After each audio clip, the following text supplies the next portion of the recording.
जैसा आप लोग जान रहे हैं कि इस समय बिहार में जो कोरोना का प्रकोप है और उसके बाद जिस तरह से अगर कोई काम करने की कोशिश कर रहा है और मदद करने की कोशिश कर रहा है तो सरकार उससे भी मदद करने नहीं दे रही है। आपके सामने अभी ताज़ा उदाहरण पप्पू यादव जी का है।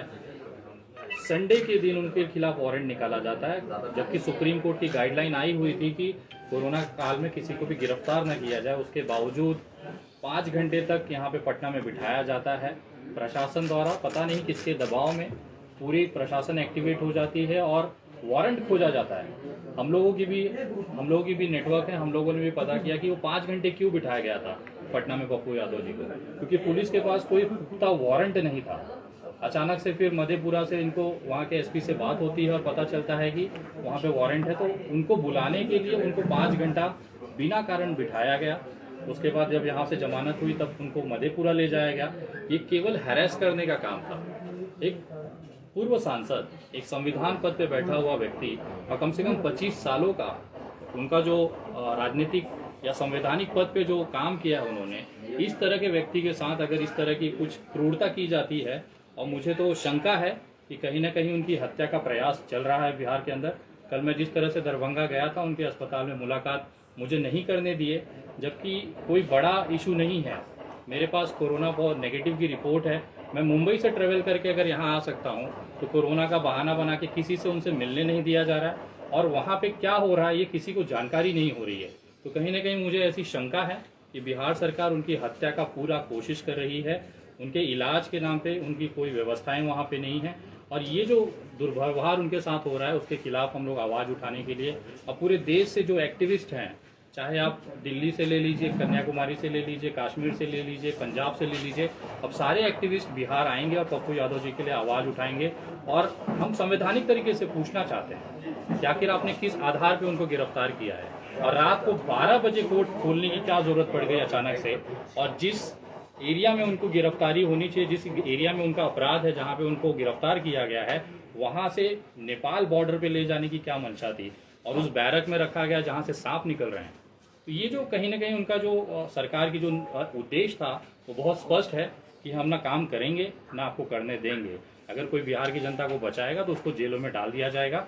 तो एक छोटा संदेश हम तमाम सामाजिक कार्यकर्ताओं की तरफ से है कि आप जेल के दरवाजे खोलिए, हम लोग आ रहे हैं, हमें गिरफ्तार करिए। अभी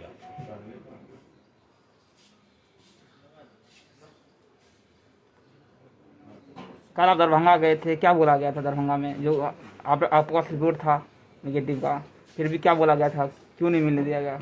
सर देखिए, कोरोना का कारण बताया जा रहा है, उनकी तबीयत अस्वस्थ है बताई जा रही है, लेकिन मेरा सवाल ये पूछना था कि हम लोगों का विषय ही पूरा बदल दिया गया है। अब सारे लोग पप्पू यादव पे फोकस हैं, लेकिन कोई रूढ़ी से सवाल नहीं पूछ रहा है कि वो एम्बुलेंस आखिर क्या हुआ।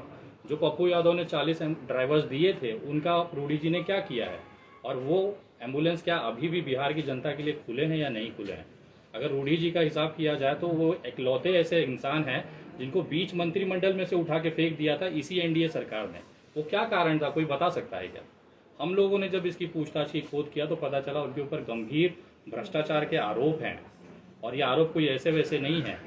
जिस जमीन पे वो एम्बुलेंस मिले हैं, मैं आज आपके वीडियो कॉन्फ्रेंस के इस प्रेस कॉन्फ्रेंस के माध्यम से मैं पूछना चाहता हूँ बिहार सरकार से कि उनकी पर्सनल जमीन पर सरकारी पैसे 9 करोड़ रुपए से उनके ने जो घर बनाया है, भव्य घर बनाया है, वो पैसे की निकासी आखिर किसने की है और किसने इसमें मदद की है? हमारे पास वो डिटेल्स हैं जिसमें मैं आपको कह सकता हूँ, जिसमें मिली भगत है वहाँ के डिस्ट्रिक्ट मजिस्ट्रेट, वहाँ के रूढ़ी जी खुद, और उस विभाग से जिस विभाग में वो मंत्री रहे हैं, उस विभाग के सरकारी पैसे से, बिहार की आम जनता के पैसे से 9 करोड़ रुपए से उन्होंने अपना भव्य घर बनाया है। इस तरह के आरोपों की जब जांच होगी, उस अमाउंट का अभी तक कोई ऑडिट नहीं हुआ है। यही सब कारण है कि रूढ़ी जी को बीच मैदान में से उनको पद से साइड कर दिया गया, मंत्रिमंडल से हटा दिया गया। और जब पप्पू जी जाके वहां पे किसके लिए उन्होंने सवाल पूछा था? आम जनता जो बिहारी है यहाँ पे जो मर रहा है उसके लिए सवाल पूछा था। हो सकता था वो एम्बुलेंस महीने भर में 10 लोगों की जान बचा पाती। वहां पे 40 एम्बुलेंस था, कम से कम 400 लोग बचते थे ना। वो सवाल अगर पूछने वाला व्यक्ति को अगर सरकार आरोपी मानती है तो मुझे लगता है देश भर की सारे जो लोग हैं वो आरोपी हैं। सारे लोग सरकार से सवाल पूछेंगे और वो जितने लोगों को जेल में डाल सकते हैं डालें। हमारी तरफ से खुला स्वागत है। क्या पप्पू यादव को जिस तरह से गिरफ्तार किया गया तो क्या उनको मारने की साजिश भी है? सर मैं आपको जिस तरह से शहाबुद्दीन का मामला हुआ है, जहाँ पे कोरोना नहीं होने के बावजूद भी उनकी दिल्ली में हत्या हो जाती है। हम लोगों ने इसको बाकायदा सोशल मीडिया पे बहुत सारे सवाल उठाए, लेकिन कोई जवाब नहीं मिल पाता। तो मुझे अंदेशा है और विश्वास है कि अभी जब यहाँ से पप्पू यादव जी गए थे कोरोना नेगेटिव थे, लेकिन जब वो थोड़े दिन के बाद उनको पॉजिटिव कर दिया जाएगा और पॉजिटिव के आड़ में एक साजिशन हत्या पप्पू यादव की कर दी जाएगी, क्योंकि उनका जो कद है बिहार के अंदर वो अब बड़ा हो चुका है। एक तरफ सत्ता विपक्ष सब मिल के खेल रहे हैं। आप अगर राजनीतिक बयान देखेंगे तो वहां पे पप्पू यादव के खिलाफ ही आरजेडी भी है, जेडीयू भी है, बीजेपी भी है, सभी है। लेकिन बिहार की जनता के लिए अगर कोई आवाज उठा रहा है, जो रस्तों पे लंगर बांट रहा है, ऑक्सीजन सिलेंडर बांट रहा है, रेमडेसिविर इंजेक्शन बांट रहा है, तो केवल एक इंसान है। और शायद यही कारण है कि राजनीतिक हत्या करने का उनका प्रयास चल रहा है। अगर पप्पू यादव नहीं होगा तो फिर जम के भ्रष्टाचार होगा। रेमडेसिविर इंजेक्शन 30,000 35,000 में, यही आखिर ये जो अस्पताल किसके हैं, उसके पीछे अगर आप ऊपर जाएंगे तो किसी न किसी मंत्री, किसी न किसी विधायक का मिलेगा। ये जो फायदा है, पैसा जो कीमत है, वो जनता की जान पे, लाशों पे कमाने का पूरा प्रोपोगेंडा है, पूरा तैयारी है, जिसमें रुकावट पप्पू यादव कर रहे हैं। और यही खामियाजा है कि आज वो जेल में है और कुछ दिनों बाद उनकी हत्या हो। पप्पू यादव से मिलने तो नहीं दिया गया, क्या वहाँ के डॉक्टर से आपकी मुलाकात हुई? क्या कुछ वहाँ का माहौल है अस्पताल का? वहाँ जो अस्पताल के हालात है वो बद से बदतर है, टूटा हुआ अस्पताल है। क्या है वहाँ सर, के मैं अस्पतालों का हाल? कल मैंने अपनी तरफ से वहाँ पे बात रखी थी। अस्पताल में जिस तरह से उन्होंने, उनके जो वहाँ पे जो सहयोगी हैं या पुलिसकर्मी हैं, उनसे जब मैंने बात की तो उन्होंने बताया कि उनको पथरी, पेट में जहाँ किडनी है वहाँ पे उनको पेन है, बैक पेन है, लेकिन सीटी स्कैन के नाम पे, एक्सरे के नाम पे उस बड़े अस्पताल में, जिसको हम DMCH कहते हैं, वहाँ पे कोई फैसिलिटी नहीं है। अस्पताल मैनेजमेंट से मैंने बात करने की कोशिश की कि आखिर कौन सी दवाइयाँ आप चला रहे हैं, हमें पता होना चाहिए जो इंजेक्शन आप पप्पू यादव को लगा रहे हैं वो दवा है कि जहर है, आप कैसे वेरीफाई करेंगे? जब हमसे वहां पर भी कोई भी सामने आके इस पे कोई बयान नहीं देना चाहता। सबका एक ही जवाब था कि आप ऊपर जाके सरकार से या जो भी इनके मेन पदाधिकारी हैं, विभाग है, उनसे बात करिए। लेकिन मेरा कहना ये है कि अगर वहां पे इनका ध्यान नहीं रखा गया, अगर प्रॉपर इलाज नहीं किया गया, तो एक टाइम ऐसा आएगा कि उनकी इम्यूनिटी, उनका जो इंटरनल जो ताकत है वो टूट जाएगा, मनोबल टूट जाएगा और वो आदमी सरेंडर हो जाएगा। आज बिहार को पप्पू यादव की जरूरत है और मुझे ऐसा लगता है अगर आप सभी लोग मिलकर, बिहार की जनता, मुझे सबसे बड़ा शॉकिंग है, मैं 2000 किलोमीटर दूर रहता हूं मुंबई में, मुझे यहाँ की पीड़ा समझ में आ गई कि ये इंसान के साथ गलत हो रहा है, मुझे आवाज उठाना चाहिए। वहां से उत्तर प्रदेश से राज त्रिपाठी भाई आए हैं, बनारस से मिश्रा जी आए हैं, गुजरात से काजल निषाद आ रही हैं, कन्हैया कुमार भाई से बात हुई और दिल्ली से आ रहे हैं। ये सारे लोग, जब हम लोग दूर रह के ये चीज समझ पा रहे हैं तो बिहार का युवा शांत क्यों है? हम लोग किस दिन का इंतजार करेंगे? जब पप्पू यादव को कुछ हो जाएगा तब हम आंदोलन करेंगे।